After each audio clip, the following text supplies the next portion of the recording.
Hey everyone, my name is Nick Sullo. I'm an artist with a background in visual effects, working for the film and TV industry for the past decade.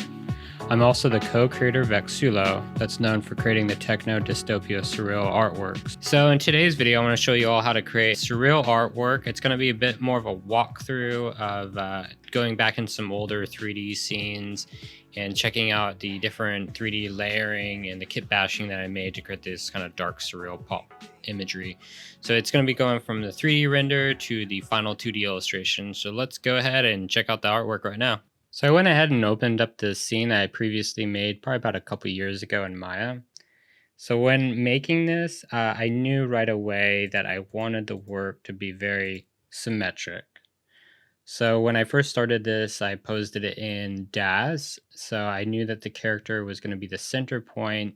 I knew the face was going to be kind of the focal and where our eye is going to go to directly when we first see the artwork, and then build around and kind of follow the contours of her body and fill up the frame. That way I can just start adding in these different 3D kits. And I knew I wanted to add in maybe like skull or skeleton, almost something that would shape her face and fill up all this empty space around it. So it's kind of like a stream of kind of consciousness that I just started throwing things in, placing things, and just kind of having fun with it, really. Starting adding in these kind of extruding wires that kind of come out of her mouth. So already it has a very kind of that bizarre, surreal, kind of dreamlike state to it. There's a bit of a flow and a bounce to it. So what I went ahead and did was I made everything, all these wires on screen left, and I just flipped it and duplicated it to kind of continue that balance of the composition. And then I went ahead and added in these skeleton crown pieces.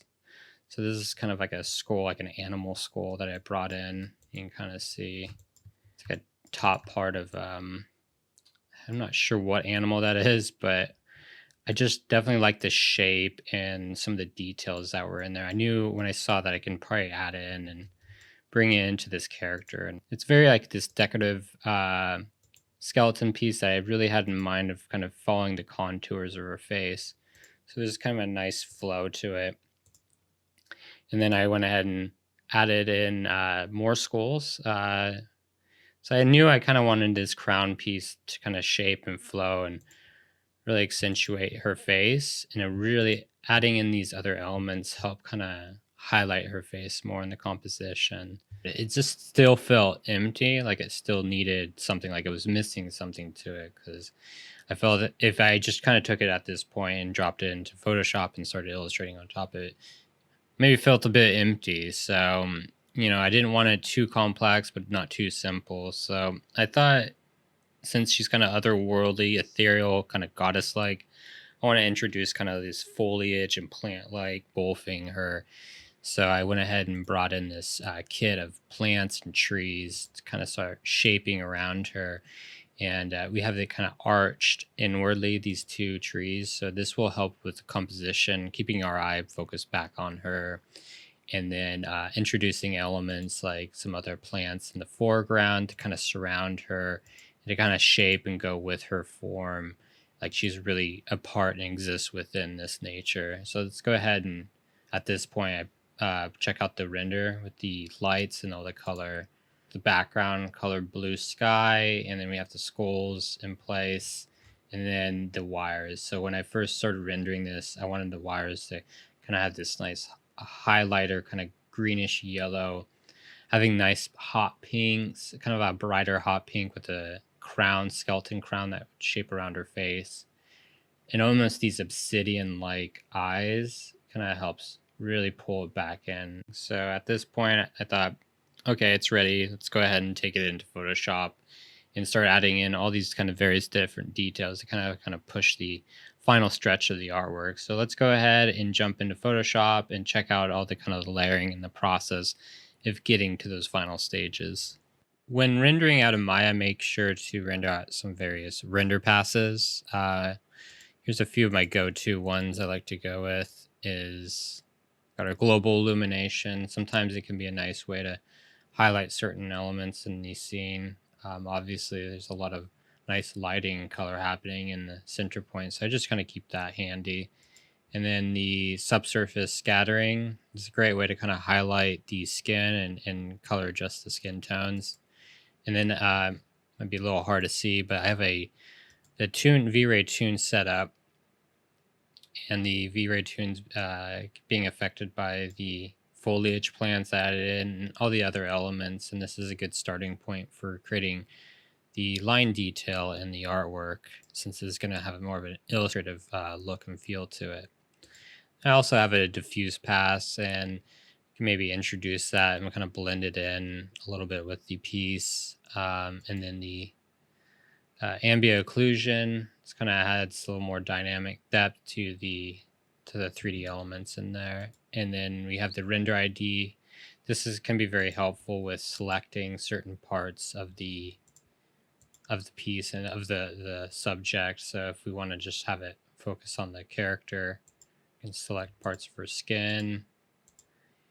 This kind of helps with fine tuning and being able to illustrate kind of quickly and loosely on different elements in the scene without having worried to go overlap and added on extra wanted details in the other parts of the scene. So render ID is really helpful when it comes to masking. And I love to introduce the normal map in there, and this can really help push overall the color. You can really play around with the different blending modes in there. So let's take a look. Sometimes I like to bring in as like color and maybe play with opacity and really introduce some really beautiful different various color juxtapositions within the piece. But sometimes it's color, but in this one I think I'm pretty much going to go with screen and just maybe bring that up to maybe, so it's not too much. Obviously we don't want that. So maybe kind of like around 30-40%. Kind of pushes some of the color back, but also introduces some other nice color elements in that piece as well. So it has that very ethereal look already, just introducing these other layers in there. And we can check out the subsurface scattering. And I like to set this at color dodge. Sometimes depending on the piece, it might not work as you're intending and wanting it to, but sometimes color dodge can really help bring out the skin tones a little bit more, make it pop a little bit more. And check out maybe linear dodge add. So adds a little bit more color dynamic.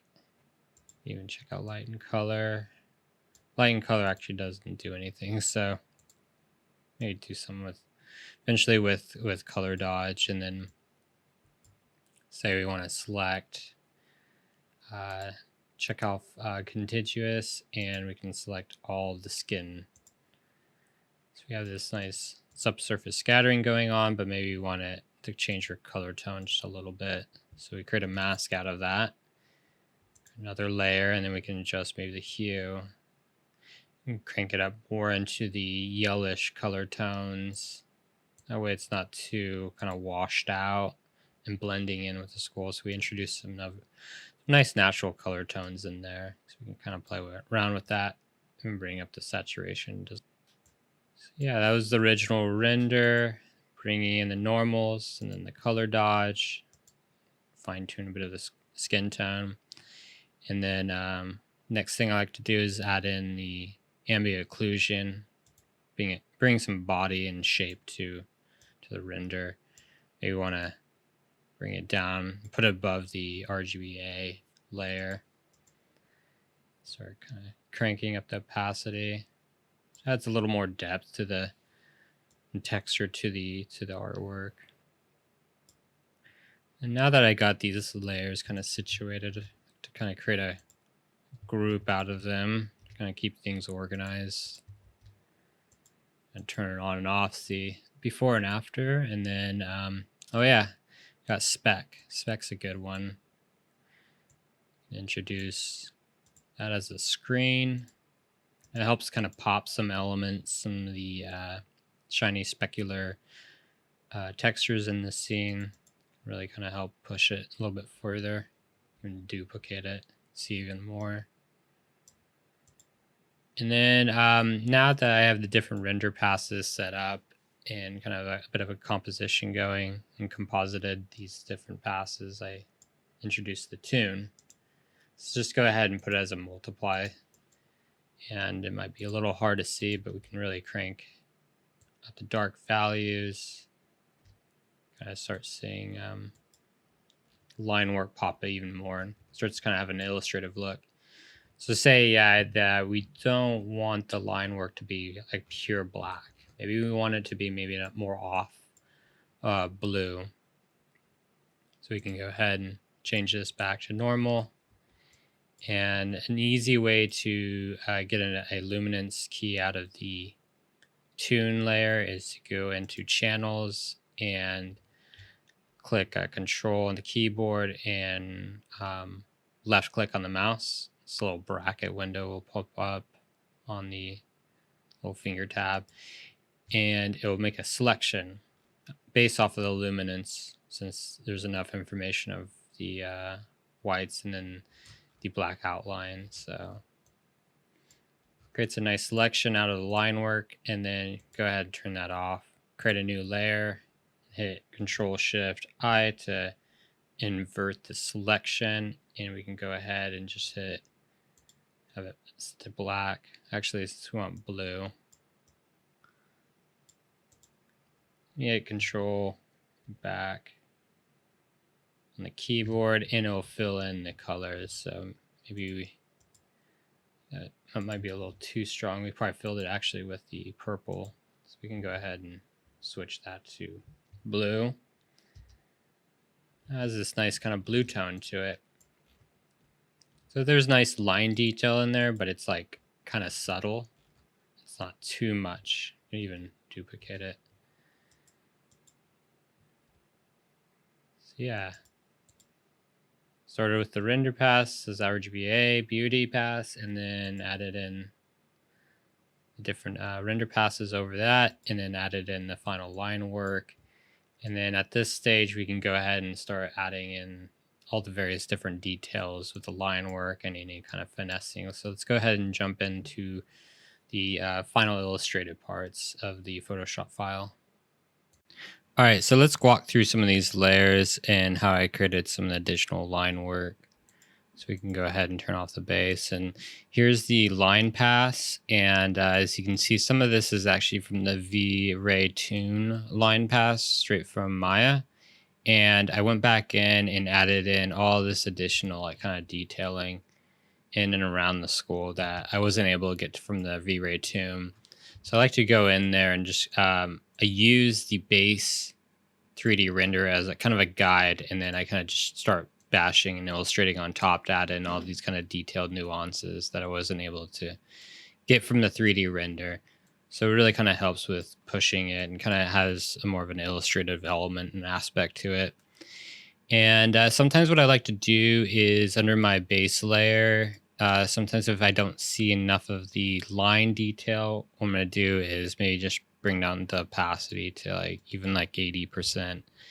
And this will help kind of push back the colors and values in the artwork and bring out the line work a little bit more. So it's kind of playing a little bit with depth. So that's what it was before, which is kind of very rich in colors and it's very dynamic in the color value itself. But if we want to really kind of show off that line work, we can push it down to 80%. And in a way, it kind of creates maybe a bit of a washed out look, but also kind of really highlights those line works.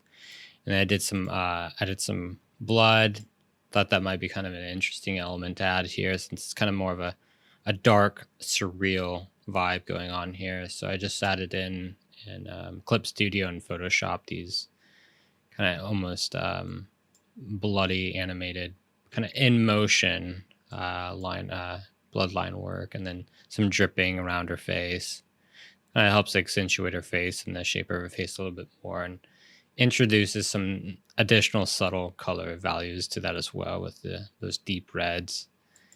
And then some subtle effects, playing around with opacity and just taking these wire elements and using like the render ID, being able to select them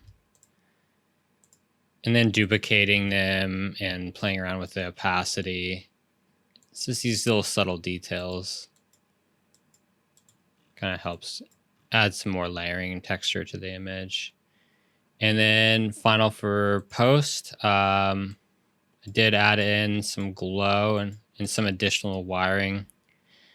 Since I didn't want the wires to kind of just cut off like that, I want them to kind of be following the same path and the way it's being cropped in like this. I just wanted to be able to extend these cables out more, and then adding in some nice bloom around like an edge bloom around the trees.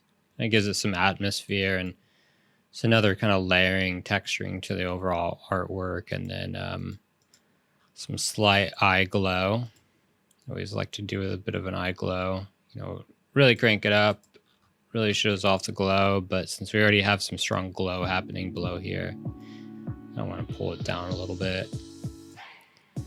Some final color tweaks. That way it doesn't feel too washed out.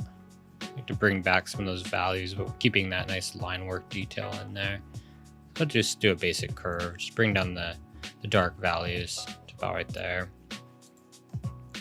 And then what I like to do is to add in a grain noise layer. It kind of adds this additional texture to the 3D and to the final line work, and it kind of smooths out and evens out everything. That way it's not so, to me, it's kind of a personal taste. Kind of blends everything together. It's that subtle little tweak. Just adds a bit of a texture to the image, because most people will only see the image, some people will zoom up and check it out, but most people will see at this size, so a little bit of noise kind of helps. And yeah, this pretty much covers the basics of all the kind of layering that happens within Photoshop. And yeah, this pretty much covers everything with creating this like pop, surreal, vibrant artwork using both 3D and 2D techniques. And so yeah, definitely keep an eye out. There's going to be more tutorials to come here on NVIDIA Studio. Definitely hit that like and subscribe button, and we'll see you then.